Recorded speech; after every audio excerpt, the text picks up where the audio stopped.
Hello everybody, and welcome once again to the Sport of Kings, and we know you're going to enjoy today's show as we look back on our 20 years of doing the Sport of Kings. We open up today's program with a feature that we really here at the Sport of Kings know you will enjoy and hopefully not get up off your chair and miss any part of it. It's a remarkable journey of Santa Anita publicity director Mike Willman and his horse, McCain's Mojave, whom he bred. This is the horse who brought Mike through some difficult personal times. You will enjoy it. And a very pleasant good morning, Southern California. Nice to have you with us. We are live remote. As the publicity director for Santa Anita, Mike Willman shows a passion for horse racing unmatched in Southern California. The Santa Anita Handicap is right in front of us next Saturday. I got the greatest job in the world. I mean, I'm a cheerleader for the most unbelievable sporting venue to me in North America. I'll sit there and I'll look one way and I'll see the mountains out toward Mount Baldy. I'll look another way. Here's the foothills of Sierra Madre and the trail up to Mount Wilson, which I've been up quite a few times. And you see the climate change and you see the way this place is laid out. It's a marvel. The big crowd, the buzz, the mountains. It's Santa Anita. I mean, I've got the best job in the world. When McCann's Mojave, the horse Mike Willman not only bred, but owned, left the gate in the Sunshine Millions Classic, it appeared to the outsider that he was on top of the world. However, even his friends in the press box were unaware of exactly how much was riding on the back of his 7-year-old thoroughbred, besides jockey Frank Alvarado. At stake was not only his house, the welfare of his 2 children, Jason and Matthew, but the distinct possibility of a lifetime of debt. I don't think, I really knew the depths of how low things had gotten for him as far as possibly losing the house, selling the horse and all that. I didn't know any of that. I'm not sure too many people did. Oh, it definitely was taking its toll. It would be hard to find a person who the things wouldn't take their toll. I don't think a lot of people realize how close the horse, McCann's Mojave, was to being sold. Unlike some owners whose investments in horse racing are a hobby, backed by fortunes made elsewhere, Mike Willman's small stable was built at the track through sheer hard work and determination, traits he picked up at an early age. And I would say that my grandparents maybe had a bigger influence on me than anybody else in terms of being inspirational and knowing that you had to work hard to try and get to where you wanted to go. Initially pursuing a career as a baseball umpire, he supported himself in a variety of ways. When I was in baseball, I worked warehouses, unloading boxcars down in LA. I was a member of a Teamster local, and then I was tending bar a couple nights a week while I was doing the warehouse job. Then 2 winters in a row, I was delivering meat to restaurants for a company that's right near Santa Anita. Then I bought a business here 10 years ago with a good friend of mine from high school, a beer bar in Arcadia of all things. So I had that going, and I just really saw a need to be diversified.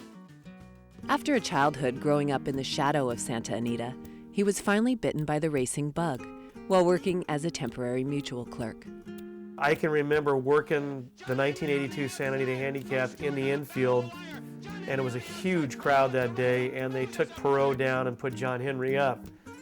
And I'll never forget that. It's just the tangible roar from the crowd. It was great. I think that, as much as anything else, really had me. I mean, I really felt like I want to be a part of this. We got you for the basketball tonight, right?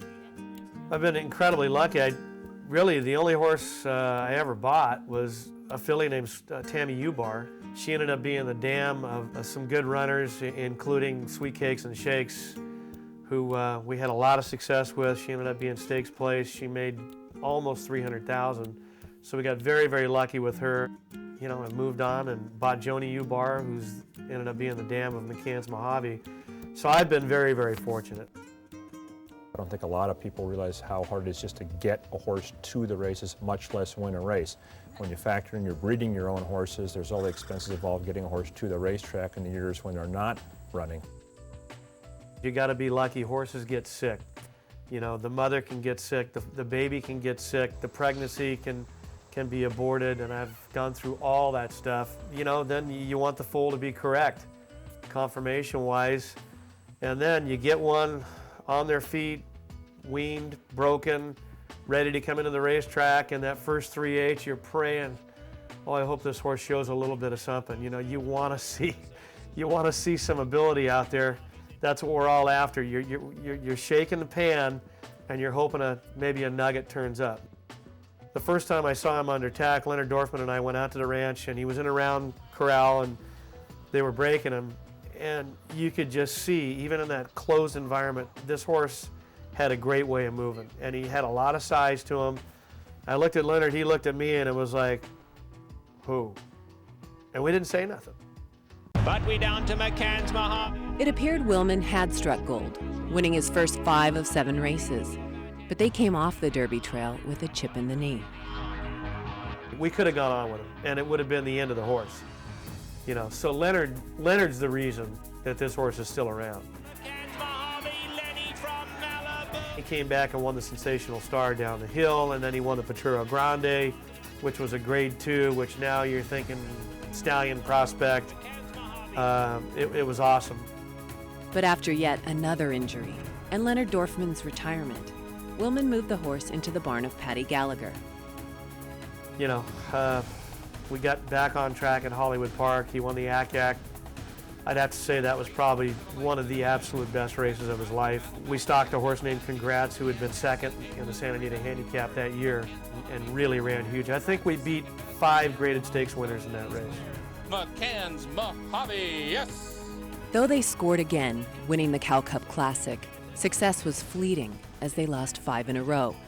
And as the horse's fortunes changed, so did that of its owner, when his marriage began to unravel. Mike came to me in the office and wanted to shut the door and explain that he was having really some severe and serious personal problems. He was very upfront about it. He explained them in detail. The one thing about Mike is he pretty much wears his life on his sleeve. Thank you. You know, the problems that I experienced domestically, I would say that fear never entered into it. It brought out the fighter in me, because I became aware of some very, very not good things. I mean, things had gotten very difficult financially. You know, very, extremely difficult. I had to borrow a lot of money to kind of hold my position. You know, I have always known that anybody who thinks they're going to depend on a horse or the result of a race to kind of keep things together, they're a fool. They're an abject fool, because horse racing is horse racing. When his marriage unraveled, Mike Willman found himself awake in a financial nightmare. And just when he needed a leg up from his prized homebred, McCann's Mojave, the horse began a 5-race losing streak. He had run some very good races.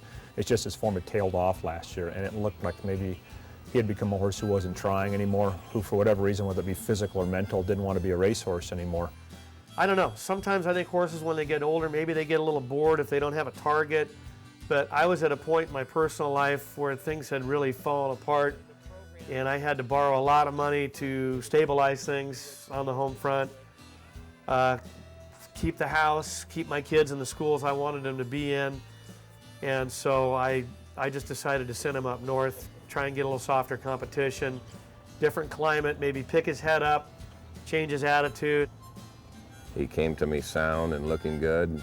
I think horses tend to tail off now and then, and so you got to try to change something up, a distance or a rider, or trainer, location, something.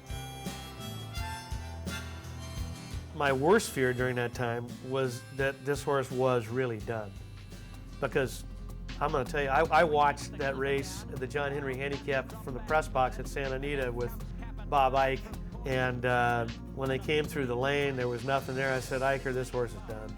I mean, you know, you're never supposed to admit that you lost confidence in a horse, but I'll admit it. I lost confidence. I thought the ball game was over. I said to myself, if he runs bad again, I'm gonna have to sell him.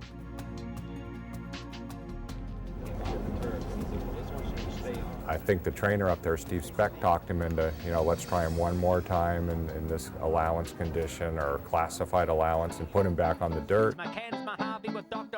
I really believe that confidence is the biggest factor in racing. I mean, you have to have the ability, but It's like people. If you lose your confidence, you're not worth a damn.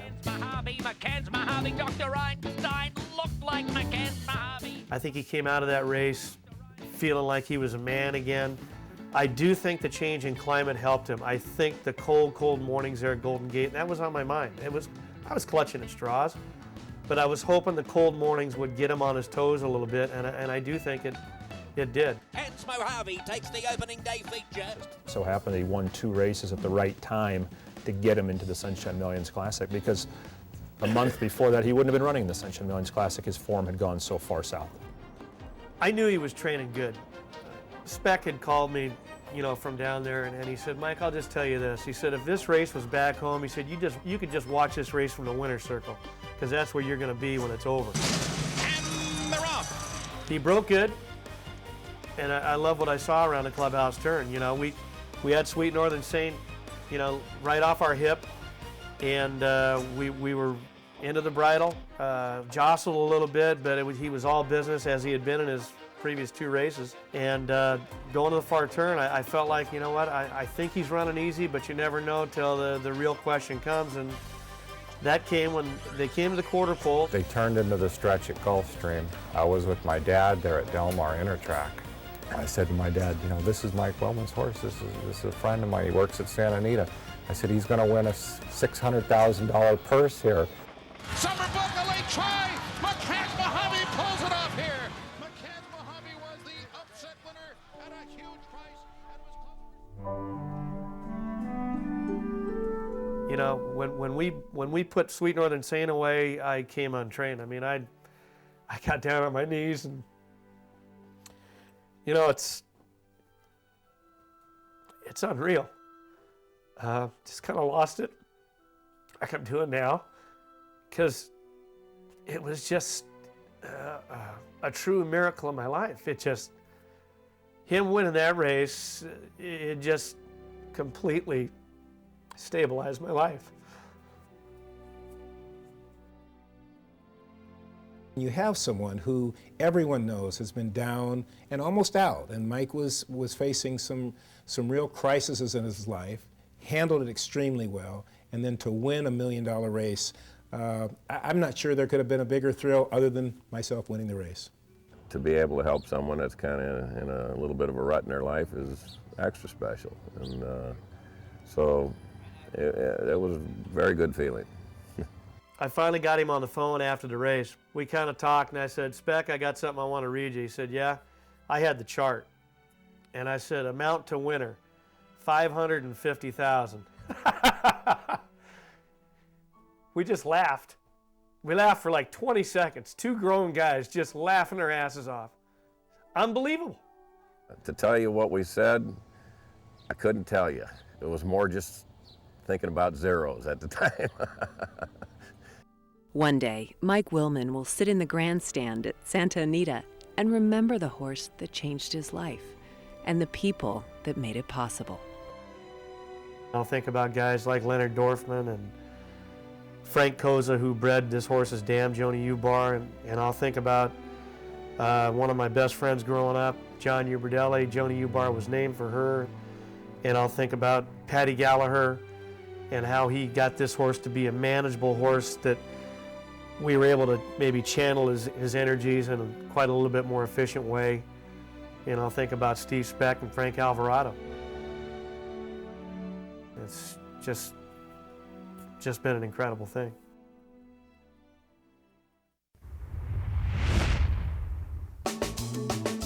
The Sport of Kings is brought to you by the British Columbia Horsemen's Benevolent and Protection Association,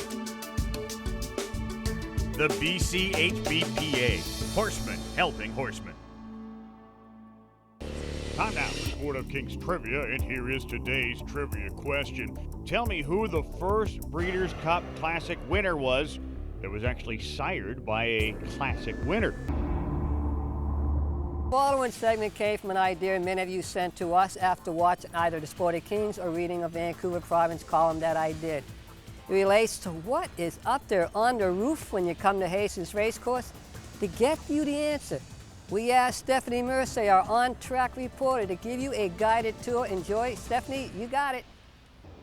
Let's go take a look at door number 1. Look at that, an on-air light. Looks like this could be the home of track announcer Dan Jukic.